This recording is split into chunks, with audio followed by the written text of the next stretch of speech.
Dreaming the Strife for Love is the sophomore full-length album from Bedsore, a Rome, Italy-based death metal band, a progressive rock band, a progressive death metal band. A lot of the conversation around this record is essentially the fact that they've kind of flipped the overall configuration of their sound. Before they were a death metal influenced kind of post metal kind of cinematic band. They certainly had an idiosyncratic way of developing an atmospheric Morbus Chron or even Sweven influenced sound. They appreciate the 70s direction that Tribulation took on their second and third albums.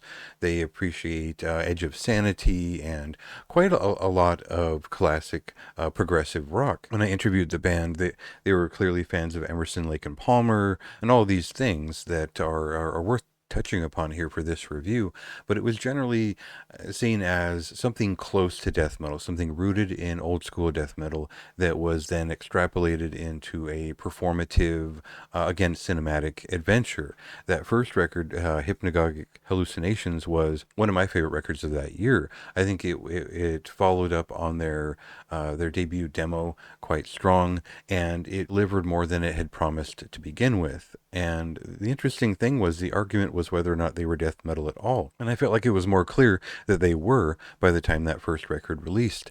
And then when they followed it up with a split with Mortal Incarnation back in 2022, they were more of a death metal band with more keyboards. It was more progressive rock infused into their sound. But something wasn't right about that song. It was a performative and interesting piece. It was a long form and it felt like a step outside themselves in some regard. But something needed to change for that to work for a full album. And I feel like there was a breakthrough at some point. There must have been, where the actual bones of their music needed to become progressive rock. It needed to become elaborate and showmanship oriented pieces, for the sake of letting death metal be part of the accoutrement, part of their voice and part of their core influence, but also what they were had changed. And so I see this as a general inversion, where this album is the flip side of what the last one was, which is everything piled on top of death metal until it was a little bit suffocated. This one is everything piled on top of progressive rock, which is a foundation that can handle a ton of different influences. So in that sense, it will feel like an Opeth record. It will feel a little bit like the switcheroo that the most recent Blood Incantation record had done, where the 70s rock flows into a lot of synthesizer and keyboard driven work, but its own thing. This is its own sound on this record. Before I get into any more details, we'll just cut to a song here, and then I'll ramble on a bit more about the themes and how this record sorts itself out.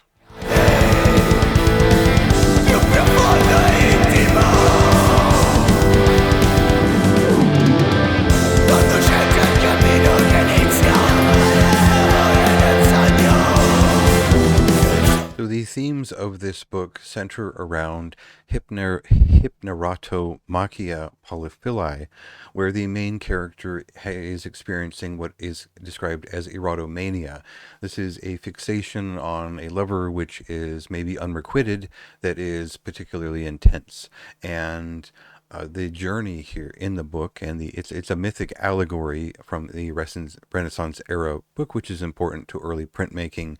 It's the themes are not as maybe as creepily romantic as that sounds, but it does end in a happy way, where the two lovers are intertwined in a feasible sense with help from the nymphs and in the end of the story.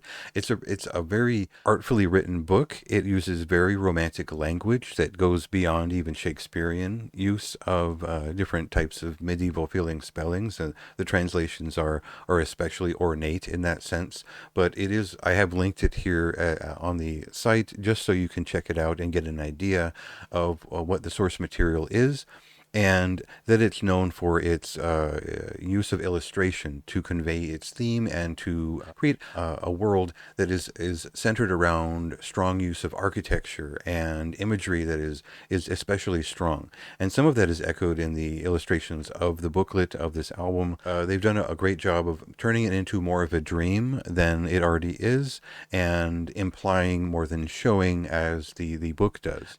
So in that sense, they've really nailed that theme and that feeling, but they've had to pack quite a lot into this album to convey the ups and the downs and the general journey of Polyphili as he attains this what I would call a tainted love story. The way they treat this theme is in several long form acts, as well as some shorter pieces that act as vignettes and transitions. And in that sense, I've described it as sort of like late Morbus Kron taking on Flower Travelin' Band on their earlier stuff before makeup, where there's a heavy use of Hammond style keyboards and a lot of general voicing that comes from the more relaxed side of progressive rock. Again, the first Emerson, Lake and Palmer record is a good sense of vibe there in general. But when the songs really get active and they begin to need to take sharper turns, naturally, if you're a fan of Psy and the way that they use keyboards and they waltz through more involved and abrupt pacing, you'll understand why those transitions maybe feel familiar if you are familiar with that discography. I'm more interested in the esoteric and strange side of progressive rock, so a lot of this resonates with me in particular in the use of keyboards and synths.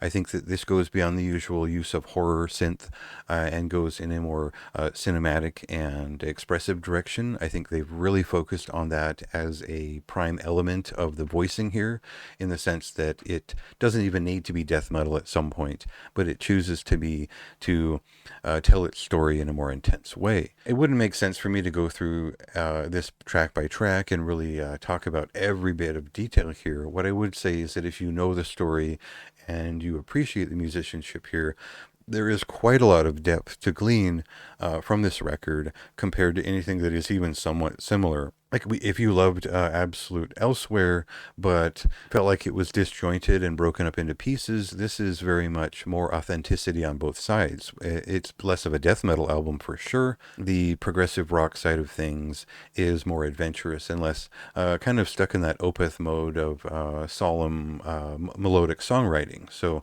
there is something here for fans of progressive rock for sure, but I think that fans of the type of death metal I've sort of described here that influenced them, you'll appreciate that this is both strikingly different. It's certainly not a sadist record or something like that, but it brings in those elements in a way that is unique and authentic and is telling this very particular story in an incredible way. For me, this goes above and beyond. This is not only a very high recommendation, but it's among the best records of the year. Granted, I've been a huge fan of this band from their first demo, and I think that this record shows that potential kind of exploding in an unexpected way. I love that I didn't see this coming, and that it doesn't feel like a direct follow-up to the first record. It feels like an inversion. It feels like something completely new that is avant-garde from their perspective. And I think it goes above and beyond the expectations of what progressive death metal can be, and how it's less important to touch upon death metal here in terms of what they're developing for themselves. It's an entirely unique voice, and it's not something that anyone else is doing anywhere near as effectively in 2024. So not only is it an enjoyable, impressive undertaking, but it's also fairly heavy. It is death metal in some regard. So I think there's a lot to like there if you're willing to dig into it. And again, one of my highest recommendations of the year. I cannot recommend this one enough. Give it its due and its time to let it show you what it's all about, and check it out for yourself. It released on November 29th. Otherwise, I've got a very long and detailed review here that you can read as you listen and see what you think and how your thoughts compare.